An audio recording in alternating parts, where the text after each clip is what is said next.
Hello students, champions academy में आपका स्वागत है। और आज मैं आपके लिए जो पिछली वीडियो थी उससे आगे वाला पढ़ाऊंगा। कल हमने बताया था आपको रेशनल नंबर के बारे में और अब हम आपको बताएंगे इरेशनल नंबर के बारे में।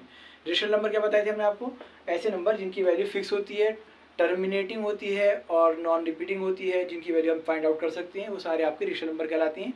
P/Q की फॉर्म में लिखे जा सकते हैं, लेकिन इरेशनल नंबर जो होते हैं उनकी वैल्यू क्या होती है? फिक्स नहीं होती, वो चलती रहती है। डेसिमल के बाद उसकी वैल्यू चलती रहेगी, कभी नहीं रुकेगी, इसलिए उसे क्या कहा गया? Non terminating. टर्मिनेटिंग होता है टर्मिनेट करना, किसी को रोक देना, लेकिन नॉन टर्मिनेटिंग क्या है? जो ना रुके। तो वो नॉन टर्मिनेटिंग भी होगी और नॉन रिपीटिंग भी होगी, वो रिपीट भी नहीं होगी। अगर मान लीजिए पॉइंट के बाद 1 2 आ रहा है तो 1 1 2 1 2 1 2 ऐसे नहीं चलेगा। जैसे कोई नंबर है 0.12 1 2 1 2 1 2, ये नॉन टर्मिनेटिंग है, ये रुक तो नहीं रही, लेकिन क्या है?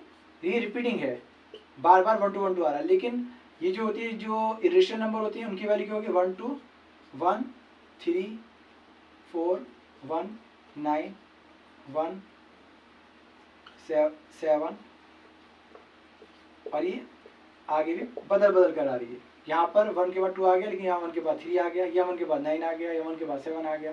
कोई भी ऐसा नंबर नहीं है कि जो कि रिपीट हो रहा हो, कोई भी नंबर रिपीट नहीं हो रहा और आगे बदल बदल के नंबर आ रहे हैं। इसका मतलब क्या है? ये इरेशनल नंबर है। इधर क्लियर? और ये क्या है आपके? ये रेशनल नंबर बनाया जा सकता है, इसका रेशनल नंबर, डेसिमल की वैल्यू, लेकिन इसका रेशनल नंबर बनाया जा सकता है। अब इरेशनल नंबर जो होते हैं और रेशनल नंबर, क्या इन दोनों को मिलाकर क्या बनते हैं? रियल नंबर, जिसे आप आर से रिप्रेजेंट करते हैं। रियल नंबर में क्या आता है? सारे रेशनल नंबर और सारे इरेशनल नंबर आते हैं रियल नंबर में। और रियल नंबर जो होते हैं वो आर से डिनोटेड किया जाता है, उसे डिनोट किया जाता है आर से। तो अब इसके अलावा और कौन सी होती हैं जो इरेशनल नंबर होती हैं? तो देखिए आप, √2, जब आप √2 की वैल्यू निकालेंगे तो इरेशनल वैल्यू आएगी। जब √2 की आप लॉन्ग डिवीजन मेथड से आप जब डिवाइड करके इसकी वैल्यू निकालेंगे तो √2 की वैल्यू जो आएगी वो बदल बदल के आएगी, और पॉइंट के बाद की सारी जो वैल्यू है सारी अलग अलग आएगी। इसलिए ये क्या है? √2 आपका इरेशनल नंबर है। √3, √4, क्या √4 रेशनल है? रेशनल नंबर है। √4 रेशनल नंबर है। क्यों है रेशनल नंबर? क्योंकि √4 की वैल्यू जो आएगी वो क्या होगी? वो 2 होगी, जिसे कि आप क्या कर सकते हैं? √4 की वैल्यू 2 लिख सकते हैं आप। तो ये आपकी रेशनल नंबर, ये हमने आपको पहले भी बताया था। √5 क्या है? √5 इरेशनल है।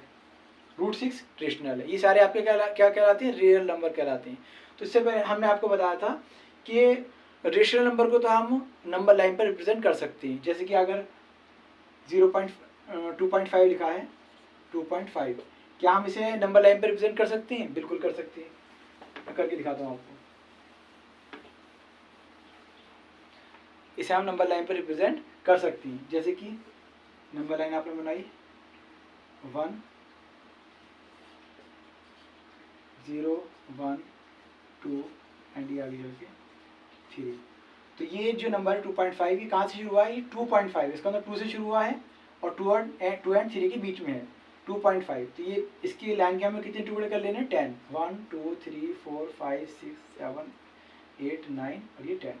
पहले टुकड़े का नाम क्या है? 2.1, दूसरे का नाम क्या है? 2.2, तीसरे का 2.3, ऐसे करते करते 2.4 और इसका नाम है 2.5। ये आपका रेशनल नंबर है 2.5, और इसे हमने नंबर लाइन पर रिप्रेजेंट कर दिया। अब ये क्वेश्चन है √2, इसे आप कैसे नंबर लाइन पर रिप्रेजेंट करेंगे? √2 को नंबर लाइन पर रिप्रेजेंट करने के लिए आपको पाइथागोरस थ्योरम याद होनी चाहिए। अगर आपने याद नहीं की तो आप याद कर लीजिए। मान लीजिए एक ट्राइंगल है, इसका एल्टीट्यूड है, ये इसका बेस है और इसका हाइपोटेन्यूस है। एल्टीट्यूड मीन्स ये 90 डिग्री पर जब स्टैंड करता है, हॉरिजॉन्टल लाइन, ये वर्टिकल लाइन, और वो भी 90 डिग्री पर।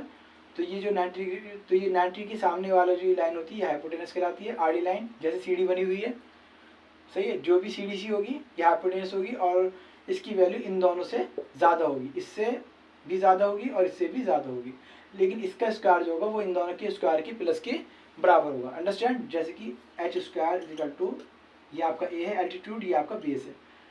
तो एल्टीट्यूड का स्क्वायर प्लस बेस का स्क्वायर, या हम इसे ऐसे भी लिख सकते हैं h इजिकल टू रूट में ए स्क्वायर प्लस बी स्क्वायर। ये चीज़ ध्यान रखिएगा।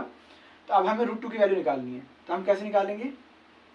आपने 1 यूनिट की लाइन यहाँ खींची, 1 यूनिट, इस पर आपने 1 यूनिट का क्या बना दिया, एक एल्टीट्यूड बना दिया, ये भी 1 यूनिट ही है।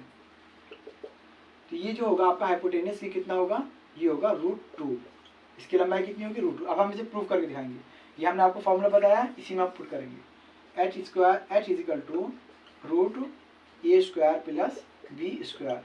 तो आपने कहा h is equal to 1 plus 1 square plus 1 square. तो h इजिकल टू कितना आ गया,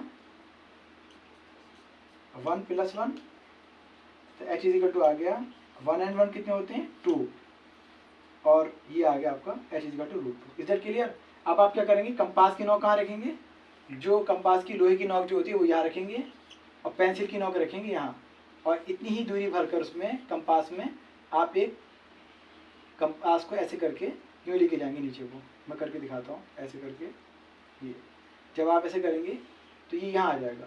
तो ये जो लाइन होगी यहाँ से लेके यहाँ तक की, ये कितनी हो जाएगी, यहाँ पर वैल्यू होगी √2 की। यहाँ तक तो लाइन 1 सेंटीमीटर लंबी थी, लेकिन जब ये लाइन यहाँ से लेके यहाँ तक आ गई इसके लंबाई के अकॉर्डिंग, क्योंकि जितनी लंबाई इसमें होगी कंपास की लंबाई उतनी ही दूरी की का जो अर्क लगेगा वो यहाँ आके लगेगा कंपास की जरिए। तो यहाँ तक की जो दूरी होगी यहाँ से लेके यहाँ तक की कितनी कहलाएगी, ये इसकी वैल्यू होगी √2। ठीक है, इसी तरह से हम √3 की निकाल सकते हैं। अब जब हमें √2, अब जब ये हो गई आपकी √2 हो गई, अब हम इसे क्या लिख सकते हैं, यहाँ तक √2, यहाँ से लेके यहाँ तक।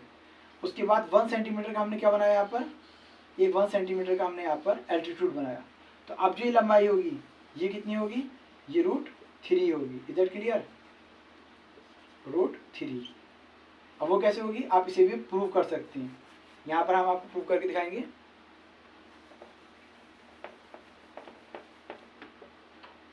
h is equal to root A square plus B square.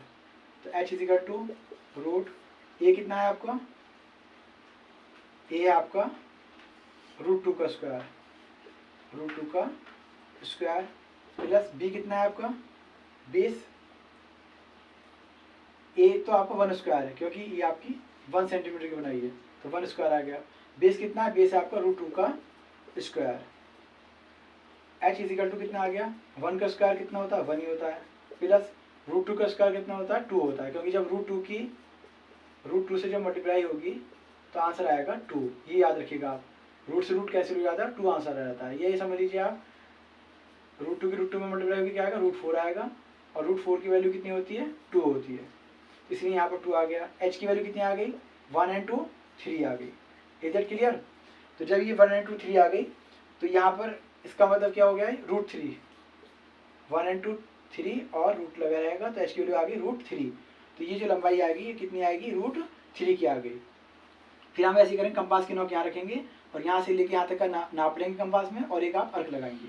तो जो यहाँ पर आएगी नंबर लाइन के ऊपर, तो यहाँ इसकी वैल्यू कितनी होगी, √3 होगी। Is that clear? यहाँ से लेके यहाँ तक, तो √2 की वैल्यू भी आपको पता चल गई, और √3 की भी आपको, यहाँ तक थी √2 और ये हो गई √3। शुरुआत में हमने यहाँ लगाया था, ये कितना था, यहाँ से लेके यहाँ तक की लंबाई 1 थी, फिर ये √2 हो गई और ये √3। ऐसे हम आगे भी निकाल सकते हैं। तो इसी तरीके से नेक्स्ट टाइम हम आपको बताएंगे नंबर लाइन पे रिप्रेजेंट करना। 1.1 एक्सरसाइज आपको कराएंगे, इसके लिए आप तैयार रहिएगा। और इस वीडियो को आप लाइक कीजिए, शेयर कीजिए, और क्योंकि ये बिल्कुल फ्री ऑफ कॉस्ट है, हम आपको मेहनत से पढ़ा रहे हैं, और आपका जो सब्सक्राइब करना होगा वही हमें मोटिवेशन देगा। Is that clear? तो आप डेली से सब्सक्राइब कीजिए, अपने दोस्तों में शेयर भी कीजिए, जिससे कि सबका फ़ायदा हो सके। और 1.2 में आपको कल कराऊंगा। Bye bye.